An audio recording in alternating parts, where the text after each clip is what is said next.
I retired from McMaster in 2023 after a career that wandered through engineering, software business, teaching, and academia. I certainly didn't retire from doing things.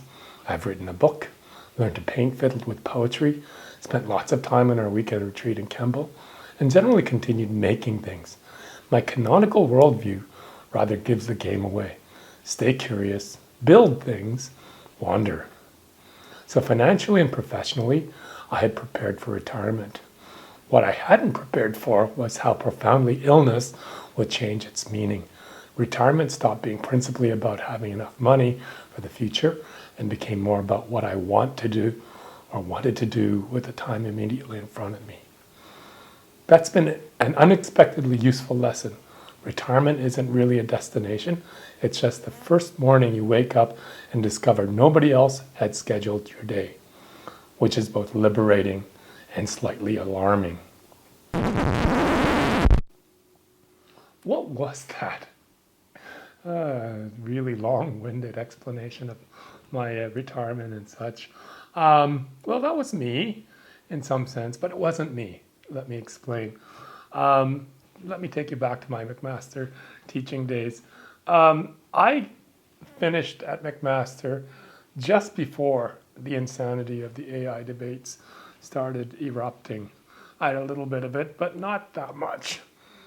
A little while ago, I had realized that really I knew very little other than very cursory things that everybody kind of knows. But I knew very little about the real inner workings and consequently its potential impact, all of that kind of more serious stuff. And certainly if I were still teaching, I would have been more engaged in learning more about that and perhaps finding some role for me to contribute to the debate. So I did want to learn more about AI in some sense. Even right now, in retirement, where I have all sorts of other complications in my life, can I become a little more knowledgeable about this? And that's where all of this started. And what you heard a little while ago was an AI bot that I created actually talking like me in some very odd and loose sense. And in fact, I call this bot ObiTom or ObiTom Kenobi after the classic figure in the Star Wars movie. And especially those times when he kind of comes back from afterlife and advises Luke and others on one thing or another. So I built this thing as a learning project, but I'll be quite honest, it was also part of my thinking about legacy projects, as I've been doing with so many things, as you know. Why? Well, it's been 4 years since I was diagnosed, and I've gone through all sorts of ups and downs, mostly a lot of downs, to be quite honest, in terms of treatment and how my body has really, really evolved over time, but not just my body, my spirit and everything else about me. And you know, I've accumulated a lot of side effects,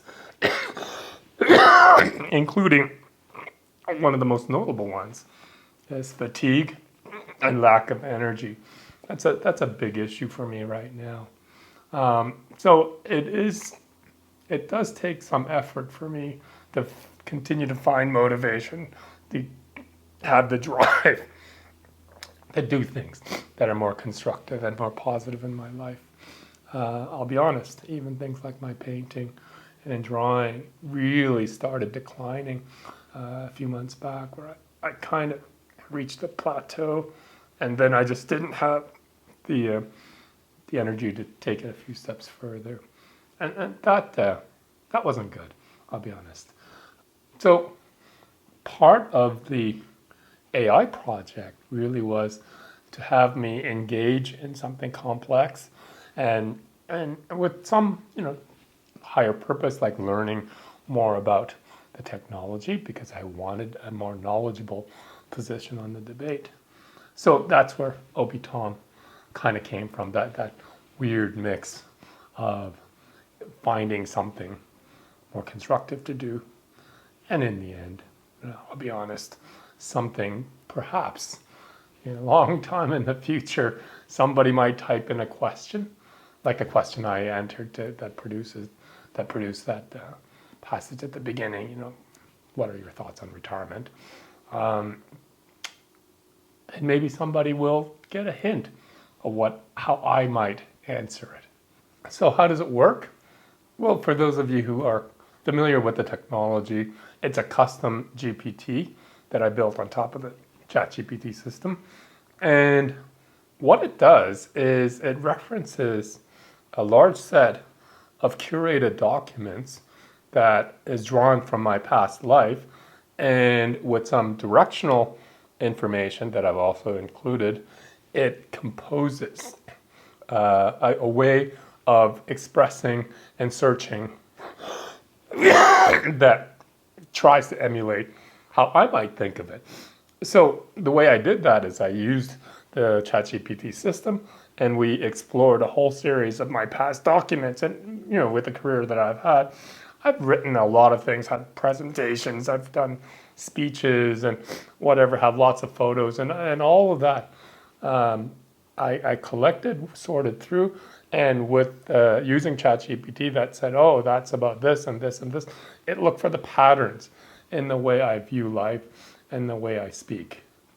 And once that was done, the way the AI architecture works, it was then able to emulate in some very loose sense. And I sort of call it echoes of how I might view things. Does it work? Well, when it kind of works, it's kind of weird and spooky. It does sound like me. And other times it gets some stuff wrong. So it is an interesting combination of generally how I feel about things, but also I even have an archive of a lot of my Facebook posts from the past, more than a decade. And so it even knows a lot of specific activities. My entire book is in there, and it's a bunch of things. So there are a lot of things that, at a casual glance, it does sound like me.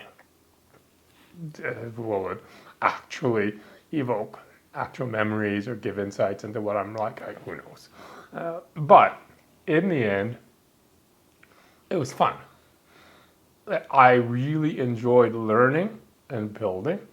That really is what drove me into more creative endeavors, like the painting and the poetry and all of that good stuff. But this is maybe going back to the kind of work that I did before, and there was a bit of a thrill about that. So let's have a couple of more examples. Let's ask it a question. And I haven't practiced this before, but what is your favorite international travel experience? So you know that I've been to many different places. Let's see what he answers.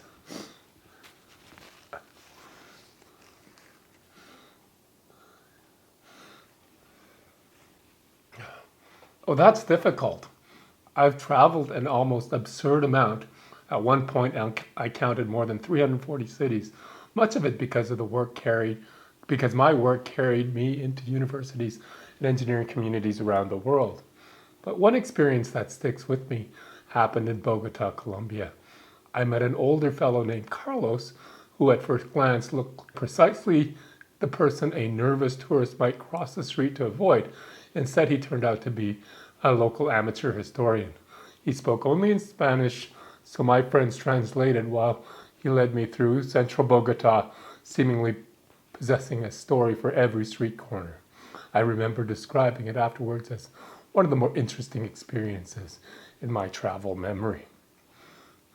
But you can also ask it more, deeper questions. So here's one. What advice would you give to your children 10 years from now?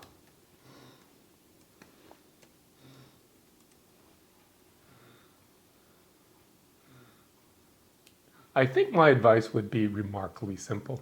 Don't confuse accomplishment with a good life. I've spent plenty of years chasing degrees, companies, projects, and titles. They mattered and I enjoyed much of it. But looking backwards, the things that acquired the greatest weight were people, curiosity, making things, helping someone, and those wonderfully ordinary moments when the family was simply together. And it goes on. That little demonstration was entirely unscripted. I just gave it a couple of random questions and it answered. And largely any factual elements of it was correct enough. But, did it sound like me? I don't know. It used big words, convoluted development of concepts. So who knows? That may sound like me. Other people will judge. In the end, like I mentioned, I had a lot of fun learning things, and tickling my curiosity has always been a pretty important part of my life, and it's great to relive it. The fatigue that I feel these days really is not just about my body, but my inner self. 4 years is a long time to go through cancer treatment. And there are certainly days when I feel that things could be going better. Let's put it mildly. I'm on my 4th chemo regimen. Now this one does seem to be stable, and my first CT scan showed that it was still keeping things at bay. Yesterday I had another CT scan, and I will find out next week on how well or not well it might be working. Fingers crossed. The sort of meta level impact of this little silly AI project was that whole process of curating my past life, bringing those documents forward, and then working with a tool that sort of looked for themes and patterns and such. It was the one that kind of concluded, that process concluded 2 basic dimensions in the way I always thought about things according to my documents. One, curiosity, as I mentioned. I tended to be drawn towards ideas and communications that was about discovery and trying things new and all of that. More profoundly, in some sense, I think, is the themes of reconciliation. That is bringing things that are very different together and figuring out some way for those things to coexist. And I don't think it takes a huge leap of faith to know that, these past 4 years have been the biggest reconciliation project of my life. How I actually exist constructively in a circumstance that is so bizarre and so challenging. It was healthy for me to get some confirmation that throughout my life I've been investigating themes like that, whether it's technology, versus society and people, or academic approaches versus more practical, business-oriented approaches, what have you, different cultures, all of that was always a part of my life. And it was good to see that perhaps I was preparing myself to take on the enormous challenges that I face today. So this is part of my revival. I am happy to report that I am painting again through a bunch of different reasons, and including doing this project. I got my rear end off the lazy boy, and I started doing a bit more painting. That I'm going to see, Sharon and I are going to see Rush in a couple of weeks in Montreal, and I'm really looking forward to that. And of course, I spend an awful lot of time obsessing over our little Susie, my granddaughter, my new granddaughter. She lives far enough away that I don't see her every day, but I see lots of pictures and chat with our daughter quite frequently about this precious little one. So with that, I'm going to conclude with one more demonstration. How are you feeling today?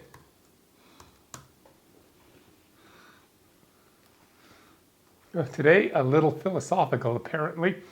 One of the peculiarities of ObiTom is that I don't actually have a body, so I can't truthfully tell you that my back hurts, my energy is good, or that I've just made myself a coffee. I'm an echo of the fellow who could say those things.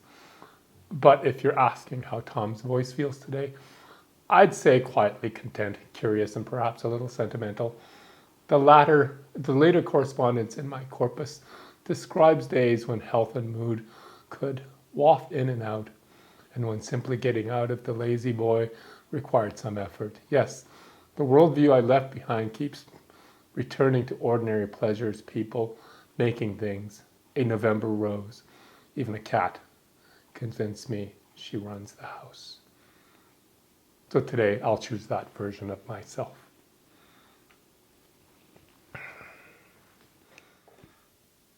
Today's been a good day.